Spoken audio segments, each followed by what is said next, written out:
আজকে বানাবো ঝালমুড়িওয়ালা আমাদের গোপন মসলা। তো ১ম হচ্ছে আমি গরম মসলা নিয়ে নিয়েছি, স্টার অ্যানিস নিয়ে নিয়েছি। গরম মসলার ভিতরে ছিল লং, এলাচি, দারচিনি, তেজপাতা আর হচ্ছে একটা ছোট্ট সাইজের স্টার অ্যানিস। আর হচ্ছে জিরা আর ৫ ফোড়ন। জাস্ট এই মসলাগুলোই আমার লাগবে। এবার সবগুলো আমি ঢেলে নিচ্ছি। আপনি এই মসলাটা যদি একবার বাড়িতে বানিয়ে ফেলেন, তাহলে আর বাহিরে যেয়ে ঝালমুড়ি খেতে হবে না। তো এই তো আমরা মসলাটাকে ব্লেন্ড করে নিয়েছি। গুঁড়ো হয়ে গেছে। এবার একটা কড়াইতে পর্যাপ্ত পরিমাণে আমি সরিষার তেল দিব। আর সরিষার তেলটা একটু বেশি লাগবে। এবার দিয়ে দিব পর্যাপ্ত পরিমাণের সয়াবিন তেল। রান্নার এইগুলোর সয়াবিন তেল যেটা আছে সেটাই দিয়ে দিচ্ছি। এবার হচ্ছে পেঁয়াজ বাটা দিয়ে দিলাম।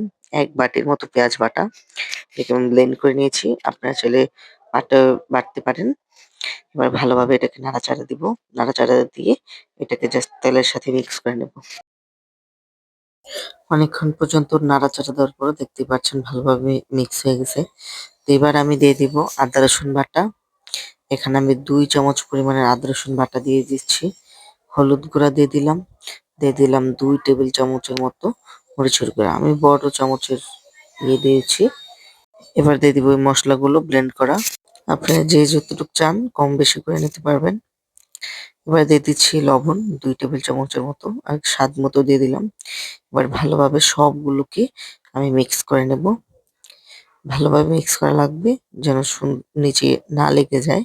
আমি চুলার আঁচটা একটু মিডিয়াম আঁচে রেখেছি। এবার আস্তে আস্তে করে এটাকে আমি কষিয়ে নেব। যত ভালোভাবে কষানো যাবে তত ভালোভাবেই এই মসলাটা বানানো হবে। আর হচ্ছে এই মসলাটা যখন আমি বানাচ্ছিলাম তখন পুরা ঘরে ঘ্রাণে ভরে গেছিল। এতটা মজার, মানে এতটা সুন্দর ঘ্রাণ, এতটা সুন্দর মসলা আরকি। দেখতেই পাচ্ছেন জাল দিতে দিতে আমার তেলটা একদম ভাসা ভাসা হয়ে গেছে। আমি কিন্তু নাড়ানাড়ির কাজটা অফ করছি না, কারণ নিচে লেগে যাবে তাই।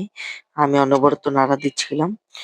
তো এবার দেখতেই পাচ্ছেন আমি এখানে লাস্ট পর্যায়ে দিয়ে দিব সরিষা বাটা। কালো ও সাদা সরিষা যেটা আছে সেটা বাটা দিয়ে দিচ্ছি। আর এখানে হচ্ছে বিট লবণ।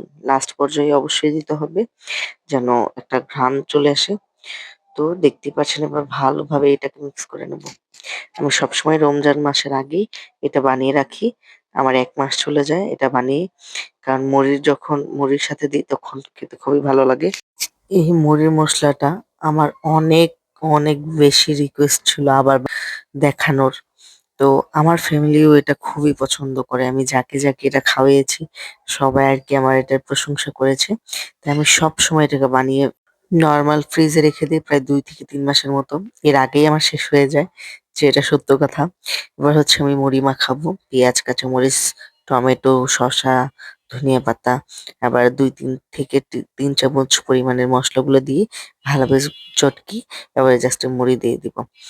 আর অবশ্যই ট্রাই করবেন। ট্রাই করে আমাকে জানাবেন এই মসলাটা খেতে কি পরিমাণে মজা হয়েছে, অবশ্যই জানাবেন। রমজান মাস আসার আগে আপনারা এটাকে বানিয়ে সংরক্ষণ করে রাখুন। বিশ্বাস করেন এটা খেতে যে কি পরিমাণে মজা আর কি পরিমাণে ঘ্রাণ ছিল আপনারা না খেলে বুঝবেনই না। তো আজকের মতো বিদায় নিচ্ছি। আল্লাহ হাফেজ।